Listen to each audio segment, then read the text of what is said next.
आदरणीय प्रधानमंत्री जी, आपको सुस्वागतम. On 23rd of this month, August, we made history by landing on the moon. Chandrayaan-3 landed softly on the moon. We were very fortunate to have our Honorable Prime Minister, though away, he joined us live to greet us, to congratulate us, to be with us. And thank you so much for your presence during such a historic day.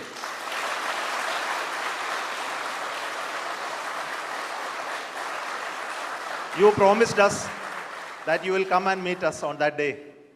And you are here. And thank you so much for your gracious presence today amongst us. And today we look forward to your words of wisdom, your vision, your expectation from us. And for all those words, we are at ears to you. Honorable Pradhana Mantri ji, आपको मेरा स्वागत इसरो में ये control centre में. Thank you, sir.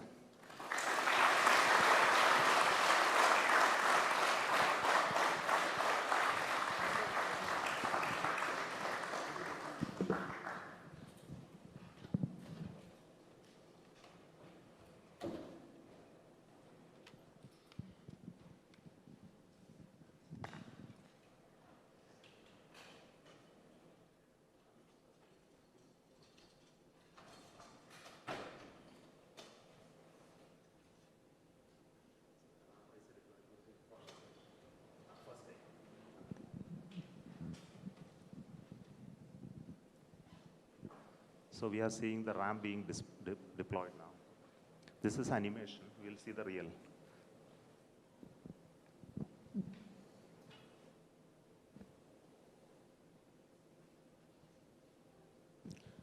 Next solar panel of the ramp of the rover Pragyan opens. Then it establishes communication with the lander.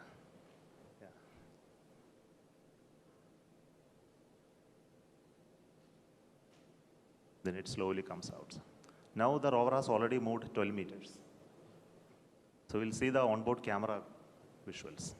So this is a camera mounted on the side just before the ramp deployment. So what you're seeing is the deployment of the ramp with the rover mounted on that. The solar panel of the rover is deployed already and it is getting released and moving towards moon cell.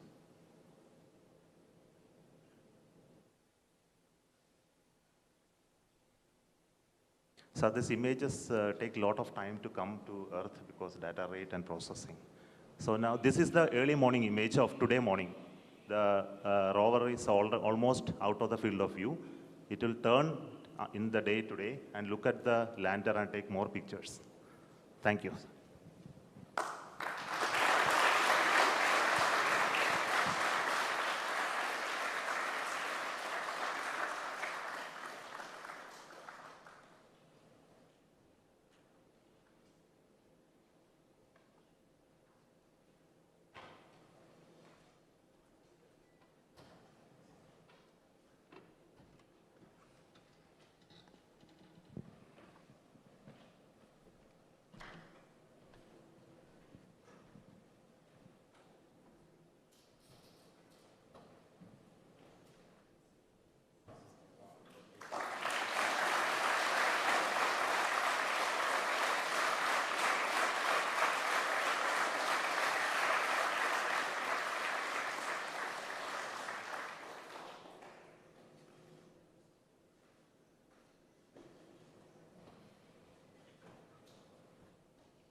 नमस्कार friends.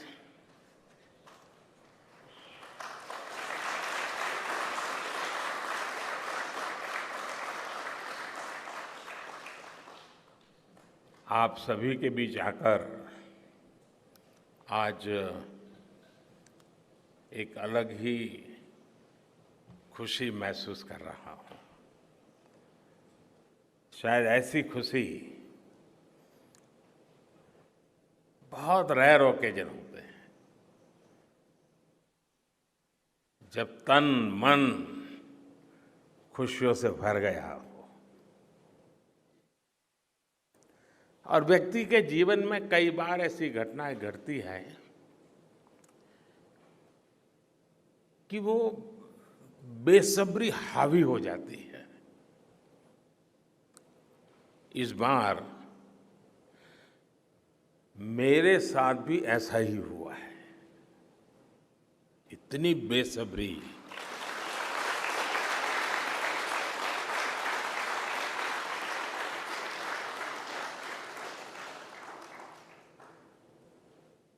मैं south Africa में था, फिर Greece का कार्यक्रम था तो वहां चला गया, लेकिन मेरा मन पूरी तरह आपके साथ ही लगा हुआ था।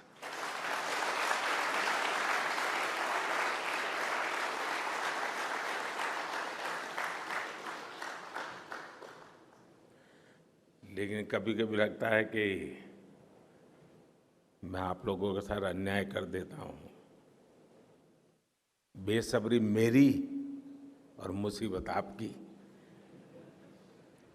इतनी सवेरे सवेरे आप सभी को और इतना और टाइम, लेकिन बस मन कर रहा था जाऊं आपको नमन करूं।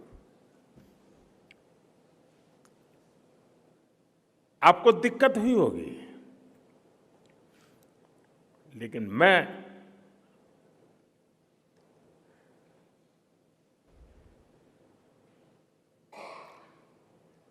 भारत में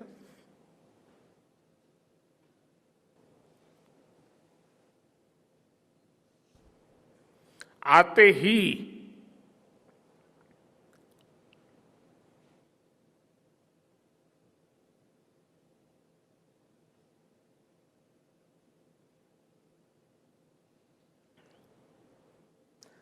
जल्द से जल्द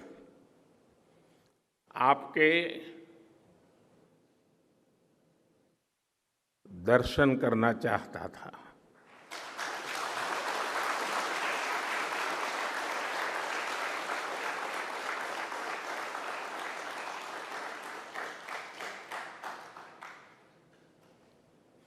आप सबको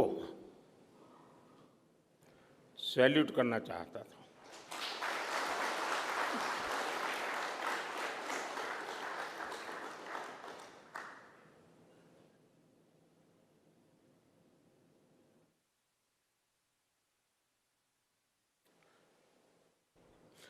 salute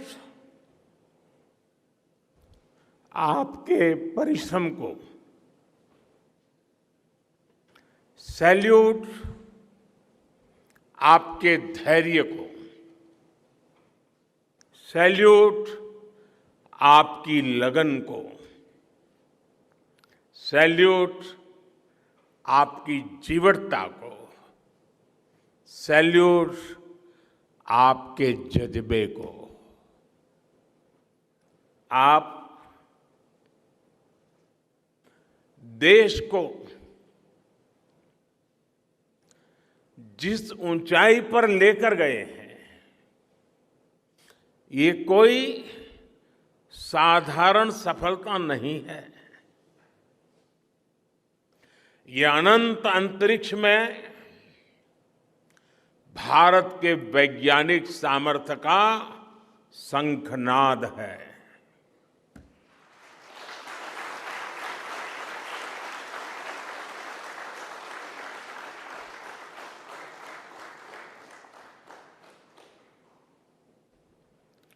India India is on the moon.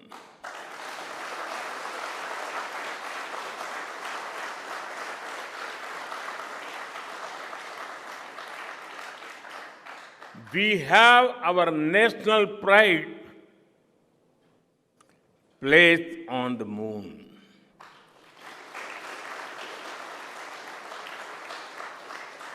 हम वहां पहुंचे जहां कोई नहीं पहुंचा था।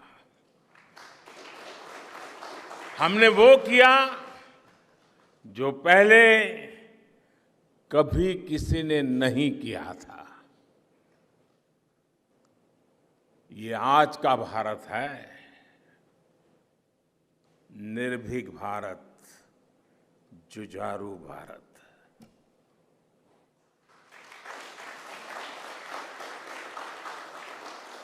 ये वो भारत है जो नया सोचता है, नए तरीके से सोचता है, जो डार्क जोन में जाकर भी दुनिया में रोशनी की किरण फैला देता है।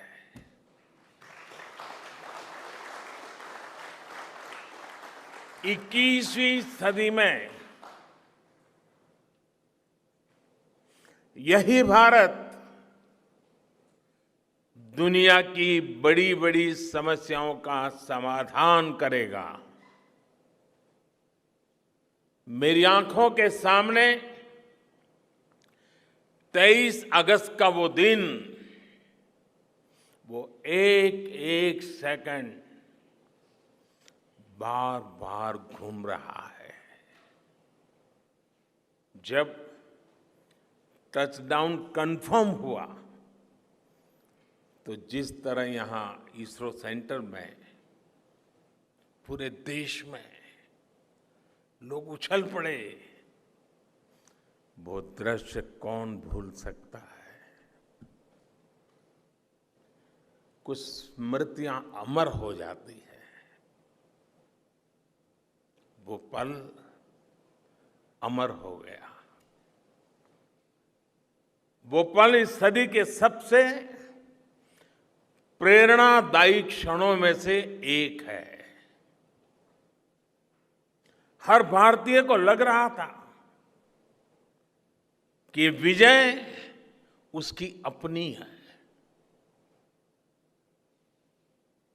खुद महसूस करता था। हर भारतीय को लग रहा था कि जैसे वो खुद एक बड़े एग्जाम में पास हो गया है। आज भी बधाइयां दी जा रही है, संदेश दिए जा रहे हैं, और ये सब मुमकिन बनाया है आप सबने, आपने।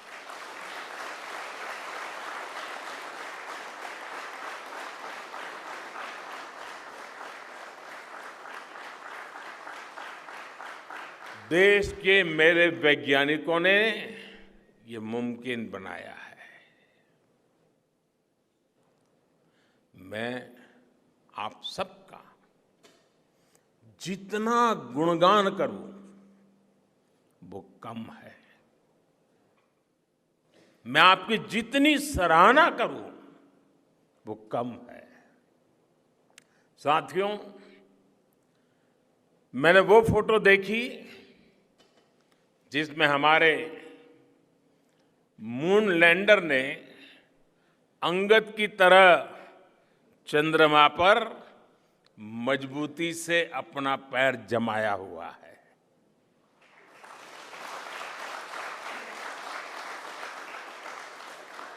एक तरफ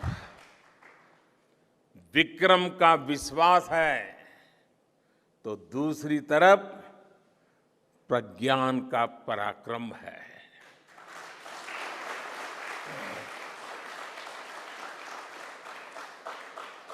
हमारा प्रज्ञान लगातार चंद्रमा पर अपने पद चिन्ह छोड़ रहा है। अलग अलग कैमरों से ली गई जो तस्वीरें अभी रिलीज हुई और मुझे देखने का सौभाग्य मिला, वो अद्भुत है। मानव सभ्यता में पहली बार धरती के लाखों साल के इतिहास में पहली बार उस स्थान की तस्वीर मानव अपनी आंखों से देख रहा है। और ये तस्वीर दुनिया को दिखाने का काम भारत ने किया है।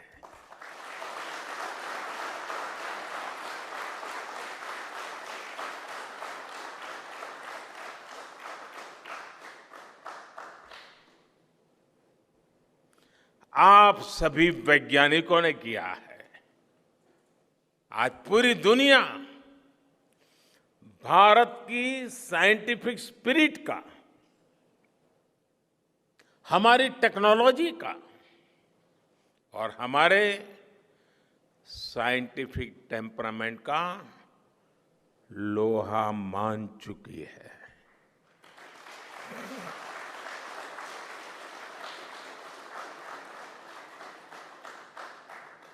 चंद्रयान महाअभियान सिर्फ भारत की नहीं बल्कि पूरी मानवता की सफलता है।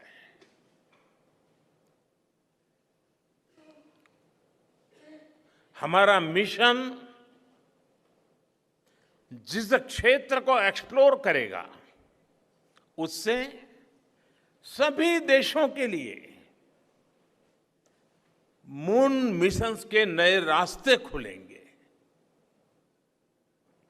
ये चांद के रहस्य को तो खोलेगा ही, साथ ही धरती की चुनौतियों के समाधान में भी मदद करेगा। आपकी इस सफलता के लिए मैं एक बार फिर सभी वैज्ञानिकों को, टेक्नीशियंस, इंजीनियर्स और चंद्रयान महाअभियान से जुड़े सभी सदस्यों को बधाई देता हूं।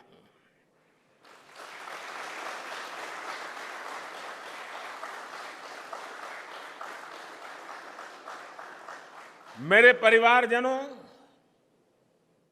आप जानते हैं कि स्पेस मिशंस के टच डाउन पॉइंट को एक नाम दिए जाने की वैज्ञानिक परंपरा है। चंद्रमा के जिस हिस्से पर हमारा चंद्रयान उतरा है, भारत ने उस स्थान के भी नामकरण का फैसला लिया है।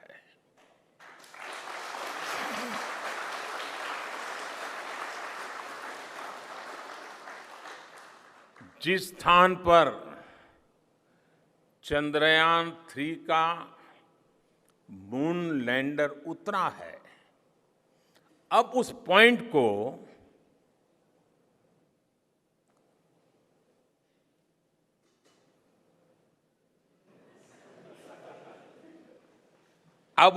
को शिव शक्ति के नाम से जाना जाएगा।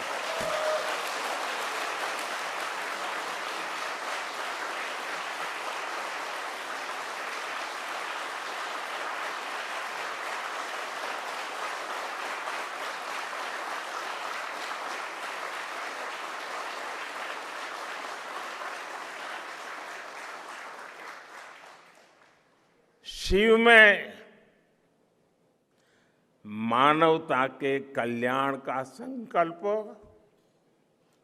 समाहित है और शक्ति से हमें उन संकल्पों को पूरा करने का सामर्थ्य मिलता है। चंद्रमा का शिव शक्ति पॉइंट हिमालय से कन्याकुमारी से जुड़े होने का बोध कराता है।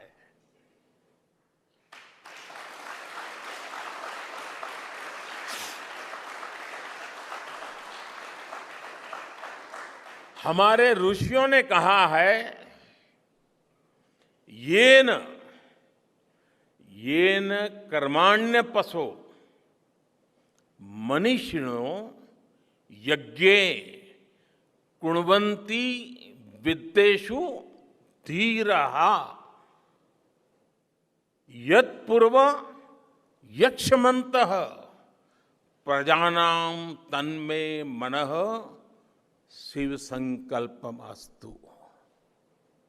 अर्थात जिस मन से हम कर्तव्य कर्म करते हैं, विचार और विज्ञान को गति देते हैं, और जो सबके भीतर मौजूद है, वो मन शुभ और कल्याणकारी संकल्पों से जुड़े।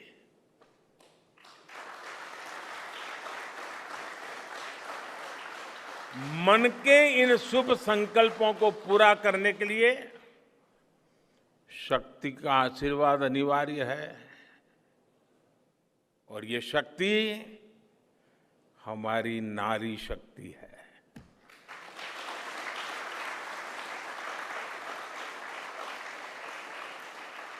हमारी माताएं बहनें हैं।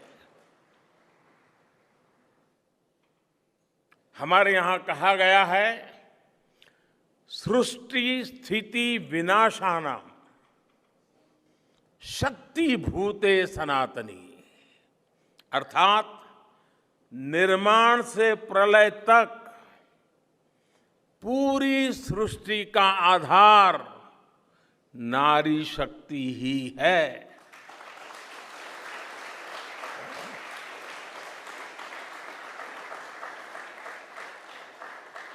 आप सबने देखा है, चंद्रयान 3 में देश ने, हमारी महिला वैज्ञानिकों ने, देश की नारी शक्ति ने कितनी बड़ी भूमिका निभाई है। चंद्रमा का शिव शक्ति पॉइंट सदियों तक भारत के इस वैज्ञानिक और दार्शनिक चिंतन का साक्षी बनेगा।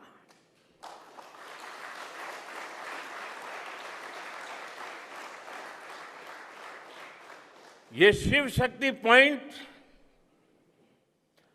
आने वाली पीढ़ियों को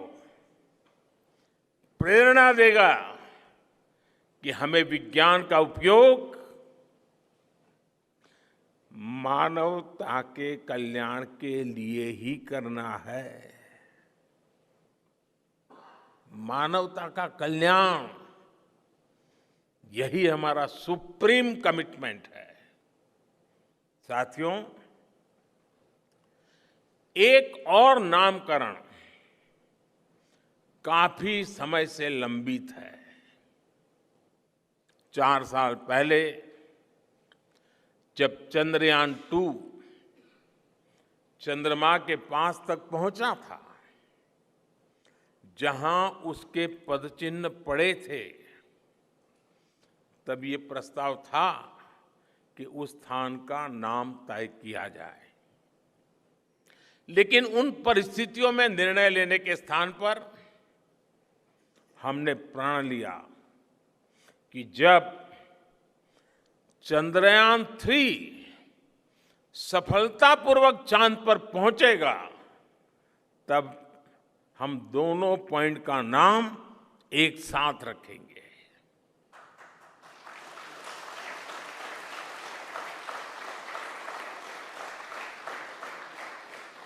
और आज मुझे लगता है कि जब हर घर तिरंगा है, जब हर मन तिरंगा है और चांद पर भी तिरंगा है, तो तिरंगा के सिवाय चंद्रयान 2 से जुड़े उस स्थान को और क्या नाम दिया जा सकता है।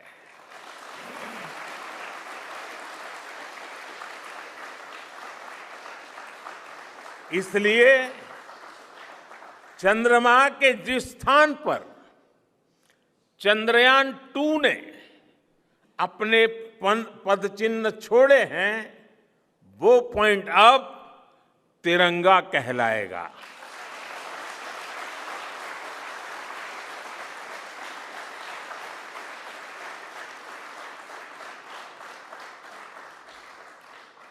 ये तिरंगा पॉइंट भारत के हर प्रयास की प्रेरणा बनेगा।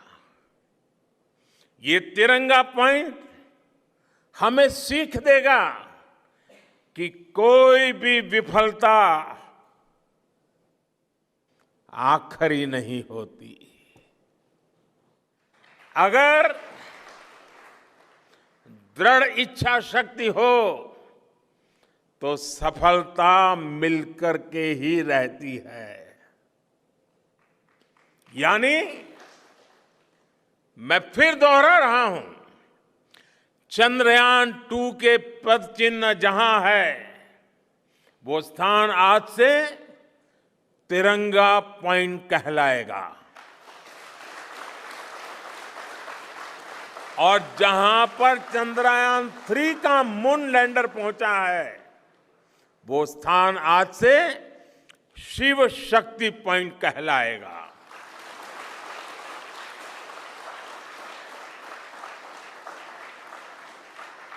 साथियों, आज भारत दुनिया का चौथा ऐसा देश बन चुका है जिसने चंद्रमा की सतह को छुआ है। ये सफलता तब और अधिक बड़ी हो जाती है जब हम ये देखते हैं कि भारत ने अपनी यात्रा कहां से शुरू की थी। एक समय था जब भारत के पास जरूरी तकनीक नहीं थी, सहयोग भी नहीं था। हमारी गिनती थर्ड वर्ल्ड यानी थर्ड रॉ में खड़े देशों में होती थी। थर्ड वर्ल्ड थर्ड रॉ में खड़े हुए लोगों में होती थी। वहां से निकलकर आज भारत दुनिया की 5वीं सबसे बड़ी अर्थव्यवस्था बना है।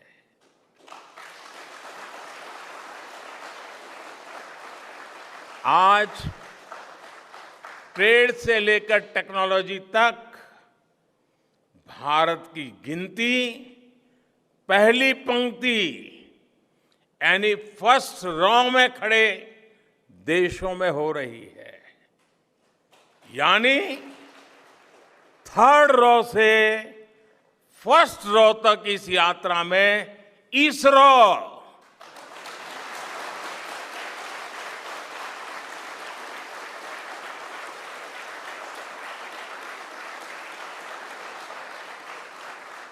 इसरो जैसी संस्थानों की बहुत बड़ी भूमिका रही है। आपने आज मेक इन इंडिया को चांद तक पहुंचा दिया है।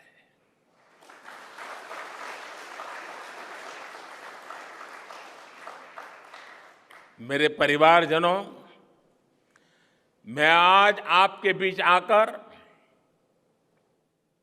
विशेष तौर पर देशवासियों को आपकी मेहनत के बारे में बताना चाहता हूं।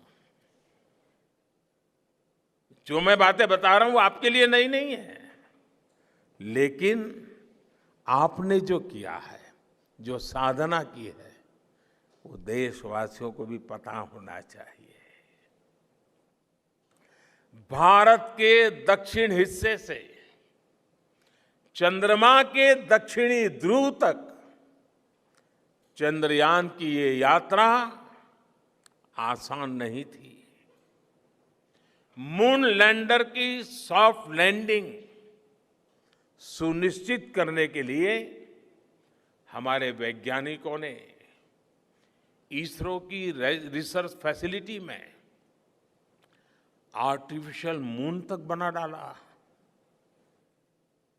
इस आर्टिफिशियल मून पर विक्रम लैंडर को अलग अलग तरीके से सरफेस पर उतारकर उसका टेस्ट किया गया था। अब इतने सारे एग्जाम देकर हमारा मून लैंडर वहां गया है तो उसे सक्सेस मिलनी ही मिलनी थी।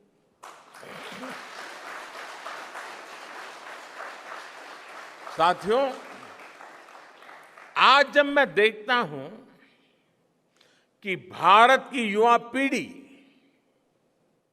साइंस को लेकर, स्पेस को लेकर, इनोवेशन को लेकर इतनी एनर्जी से भरी हुई है, तो उसके पीछे हमारे ऐसे ही स्पेस मिशंस की सफलता है। मंगलयान की सफलता ने, चंद्रयान की सफलता ने, गगनयान की तैयारी ने देश की युवा पीढ़ी को एक नया मिजाज दे दिया है। आज भारत के छोटे छोटे बच्चों की जुबान पर चंद्रयान का नाम है। आज भारत का हर बच्चा आप वैज्ञानिकों में अपना भविष्य देख रहा है। इसलिए आपकी उपलब्धि सिर्फ ये नहीं है कि आपने चांद पर तिरंगा लहराया, लेकिन आपने एक और बड़ी उपलब्धि हासिल की है, और वो उपलब्धि है भारत की पूरी पीढ़ी को जागृत करने की, उसे नई ऊर्जा देने की।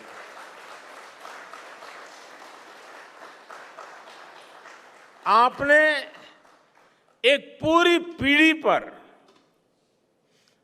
अपनी इस सफलता की गहरी छाप छोड़ी है। आज से कोई भी बच्चा रात में जब चंद्रमा को देखेगा तो उसको विश्वास होगा कि जिस हौसले से मेरा देश चांद पर पहुंचा है, वही हौसला, वही जज्बा उस बच्चे के भीतर भी है, उस युवा के भीतर भी है। आज आपने भारत के बच्चों में आकांक्षाओं के जो बीज बोए हैं, कल वो वट वृक्ष बनेंगे और विकसित भारत की नींव बनेंगे।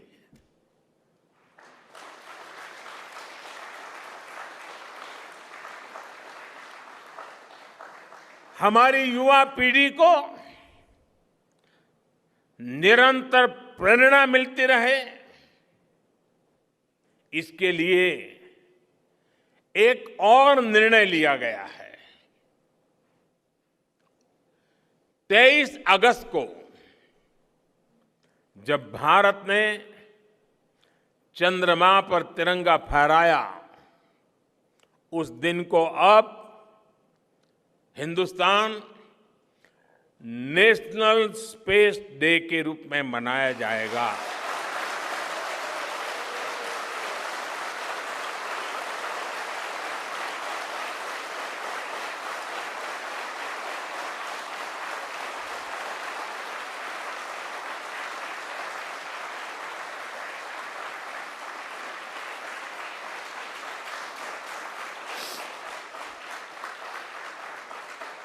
जब हर वर्ष national space day science, technology और इनोवेशन की स्पिरिट को सेलिब्रेट करेगा, हमें हमेशा हमेशा के लिए प्रेरित करता रहेगा।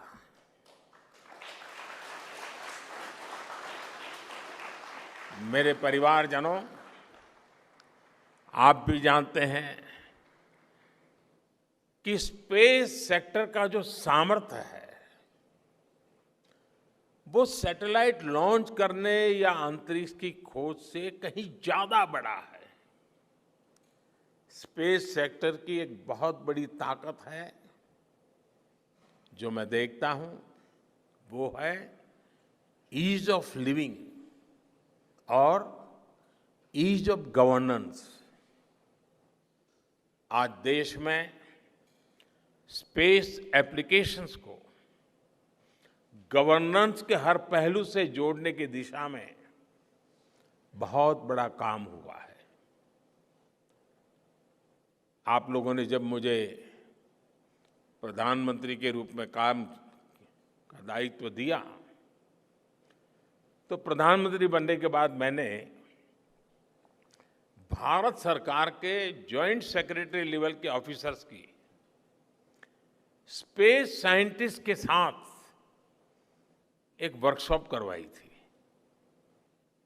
और इसका मकसद ये था कि गवर्नेंस में, शासन व्यवस्था में ट्रांसपेरेंसी लाने में स्पेस सेक्टर की ताकत का ज्यादा से ज्यादा इस्तेमाल कैसे करें। तब किरण जी शायद हम लोगों के साथ काम करते थे। इसी का नतीजा था जब देश ने स्वच्छ भारत अभियान शुरू किया, शौचालयों का निर्माण शुरू किया, करोड़ों घरों को बनाने का अभियान चलाया। तो इन सब के मॉनिटरिंग के लिए, उसकी प्रगति के लिए स्पेस साइंस ने बहुत मदद की। आज देश में दूर दराज के इलाके में एजुकेशन, कम्युनिकेशन और हेल्थ सर्विसेज पहुंचाने में स्पेस सेक्टर की बहुत बड़ी भूमिका है। इन दिनों आजादी के अमृत महोत्सव के निमित्त जो जिले जिले में अमृत सरोवर बन रहे हैं, उसका भी टैगिंग, उसके भी मॉनिटरिंग स्पेस के द्वारा ही हो रही है। बिना स्पेस टेक्नोलॉजी के हम टेलीमेडिसिन और टेली एजुकेशन की कल्पना तक नहीं कर सकते। स्पेस साइंस ने देश के रिसोर्सेज के ऑप्टिमम यूटिलाइजेशन में भी बहुत मदद की है। हमारे देश के एग्रीकल्चर सेक्टर को ताकत देने में, मौसम का अनुमान लगाने में स्पेस सेक्टर जो मदद करता है वो देश का हर किसान जानता है। आज वो देख लेता है अपने मोबाइल पर अगले सप्ताह मौसम का क्या हाल है। देश के करोड़ों मछुआरों को आज नाविक सिस्टम से जो सटीक जानकारी मिल रही है वो भी आप ही की देन है। आज जब देश में बाढ़ आती है, कोई प्राकृतिक आपदा आती है, भूकंप आता है, तो हालात की गंभीरता का पता लगाने में आप सबसे पहले आगे आते हैं। जब साइक्लोन आता है तो हमारी सैटेलाइट्स उसका सारा रूट बताती हैं, सारी टाइमिंग बताती हैं और लोगों की जान भी बचती है, संपत्ति भी बचती है। और सिर्फ साइक्लोन के कारण जो संपत्ति बचती है ना, उसका अगर जोड़ लगा दें तो आज स्पेस का जो खर्चा है उससे वो ज्यादा हो जाता था।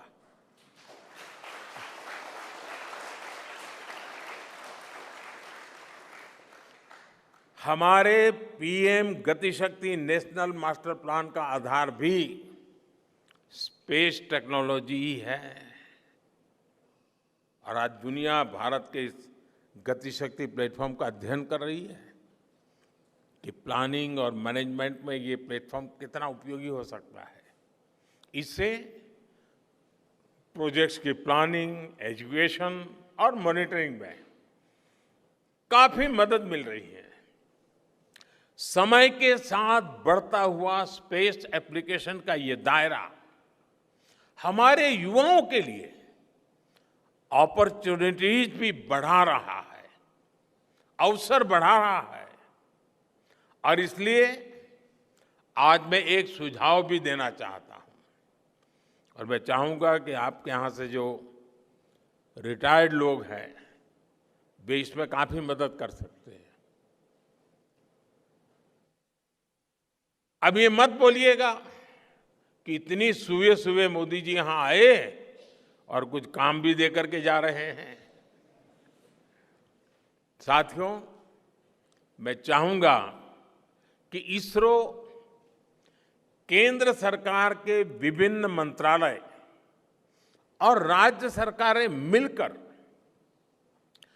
गवर्नेंस में स्पेस टेक्नोलॉजी पर एक नेशनल हैकाथॉन का आयोजन करें। इस हैकाथॉन में ज्यादा से ज्यादा युवा, ज्यादा से ज्यादा यूनिवर्सिटी, ज्यादा से ज्यादा नौजवान वो शामिल हो, जुड़े। मुझे विश्वास है ये नेशनल हैकाथॉन हमारी गवर्नेंस को और प्रभावी बनाएगा, देशवासियों को मॉडर्न सॉल्यूशंस देगा। और साथियों, आपके अलावा मैं अपनी युवा पीढ़ी को एक और टास्क अलग से देना चाहता हूं। और होमवर्क के दिए बिना बच्चों को काम करने का मजा नहीं आता है। आप सब जानते हैं कि भारत वो देश है जिसने हजारों वर्ष पूर्व ही धरती के बाहर अनंत अंतरिक्ष में देखना शुरू कर दिया था। हमारे यहां सदियों पहले अनुसंधान परंपरा के आर्यभट्ट, ब्रह्मगुप्त, वराहमिहिर और भास्कराचार्य जैसे ऋषि मनीषी हुए थे। जब धरती के आकार को लेकर भ्रम था, तब आर्यभट्ट ने अपने महान ग्रंथ आर्यभट्टीय में धरती के गोलाकार होने के बारे में विस्तार से लिखा था। उन्होंने एक्सिस पर पृथ्वी की रोटेशन और उसकी परिधि की गणना भी लिख दी थी। इसी तरह सूर्य सिद्धांत जैसे ग्रंथों में भी कहा गया है, सर्वत्रैव महिगोले, सर्वत्रैव महिगोले स्वस्थानम उपरि स्थितम मन्यन्ते खेयतो गोलस तस्य क्व ऊर्ध्वं क्व वादः। अर्थात पृथ्वी पर कुछ लोग अपनी जगह को सबसे ऊपर मानते हैं, लेकिन ये गोलाकार पृथ्वी तो आकाश में स्थित है, उसमें ऊपर और नीचे क्या हो सकता है, ये उस समय लिखा गया था। ये तो मैंने ये सिर्फ एक श्लोक बताया है। ऐसी अनगिनत रचनाएं हमारे पूर्वजों ने लिखी हुई है। सूर्य, चंद्रमा और पृथ्वी के एक दूसरे के बीच में आने से ग्रहण की जानकारी हमारे कितने ही ग्रंथों में लिखी हुई पाई जाती है। पृथ्वी के अलावा अन्य ग्रहों के आकार की गणनाएं, उनके मूवमेंट से जुड़ी जानकारी भी हमारे प्राचीन ग्रंथों में मिलती है। हमने ग्रहों और उपग्रहों की गति को लेकर इतना सूक्ष्म गणनाएं करने की वो काबिलियत हासिल की थी कि हमारे यहां सैकड़ों वर्ष आगे के पंचांग यानी कैलेंडर्स बनाए जाते थे। इसलिए मैं इससे जुड़ा एक टास्क अपनी नई पीढ़ी को देना चाहता हूं, स्कूल कॉलेज के बच्चों को देना चाहता हूं। मैं चाहता हूं कि भारत के शास्त्रों में जो खगोलीय सूत्र है, उन्हें साइंटिफिकली प्रूव करने के लिए नए सिरे से उनके अध्ययन के लिए नई पीढ़ी आगे आए। ये हमारी विरासत के लिए भी जरूरी है और विज्ञान के लिए भी जरूरी है। आज जो स्कूल के, कॉलेज के, यूनिवर्सिटी के स्टूडेंट्स हैं, रिसर्चर्स हैं, उन पर एक तरह से ये दोहरा दायित्व है। भारत के पास विज्ञान के ज्ञान का जो खजाना है, वो गुलामी के लंबे कालखंड में दब गया है, छिप गया है। आजादी के इस अमृत काल में हमें इस खजाने को भी खंगालना है, उस पर रिसर्च करनी है और दुनिया को भी बताना है। दूसरा दायित्व ये कि हमारी युवा पीढ़ी को आज के आधुनिक विज्ञान, आधुनिक टेक्नोलॉजी को नए आयाम देने हैं। समंदर की गहराइयों से लेकर आसमान की ऊंचाई तक, आसमान की ऊंचाई से लेकर अंतरिक्ष की गहराई तक आपके लिए करने के लिए बहुत कुछ है। आप डीप अर्थ को भी देखिए और साथ ही डीप सी को भी एक्सप्लोर करिए। आप नेक्स्ट जनरेशन कंप्यूटर बनाइए और साथ ही जेनेटिक इंजीनियरिंग में भी अपना सिक्का जमाइए। भारत में आपके लिए नई संभावनाओं के द्वार लगातार खुल रहे हैं। 21वीं सदी के इस कालखंड में जो देश साइंस और टेक्नोलॉजी में बढ़त बना ले जाएगा, वो देश सबसे आगे बढ़ जाएगा। साथियों, आज बड़े बड़े एक्सपर्ट्स कह रहे हैं कि अगले कुछ वर्षों में भारत की स्पेस इंडस्ट्री $8 बिलियन से बढ़कर $16 बिलियन की हो जाएगी। सरकार भी इस बात की गंभीरता को समझते हुए स्पेस सेक्टर में लगातार रिफॉर्म कर रही है। हमारे युवा भी कमर कसकर तैयार है।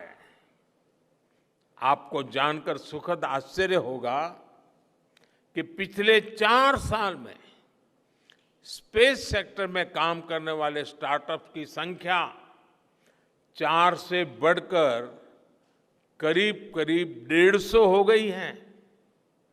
हम कल्पना कर सकते हैं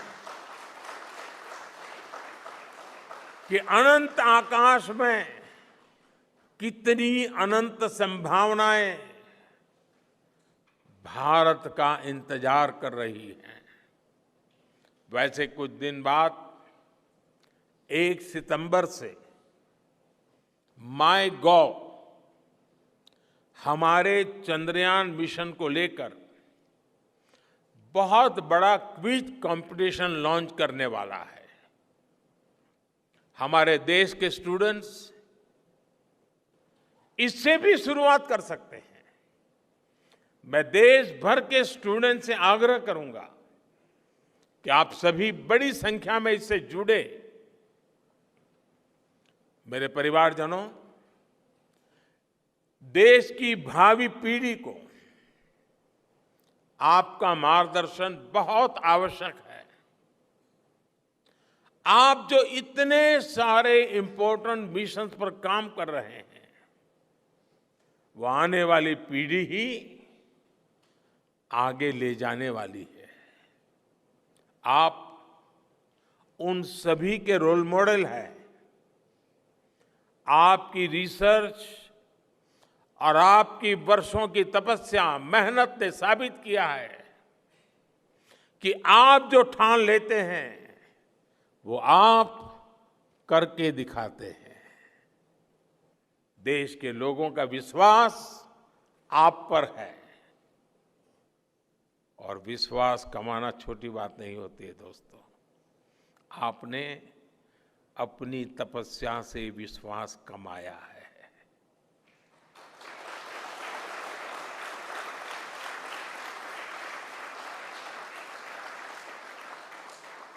देश के लोगों का आशीर्वाद आप पर है। इसी आशीर्वाद की ताकत से, देश के प्रति इसी समर्पण भाव से भारत साइंस एंड टेक्नोलॉजी में ग्लोबल लीडर बनेगा। और मैं आपके बीच बड़े विश्वास के साथ बताता हूं, इनोवेशन की हमारी यही स्पिरिट ही 2047 में विकसित भारत के सपने को साकार करेगी।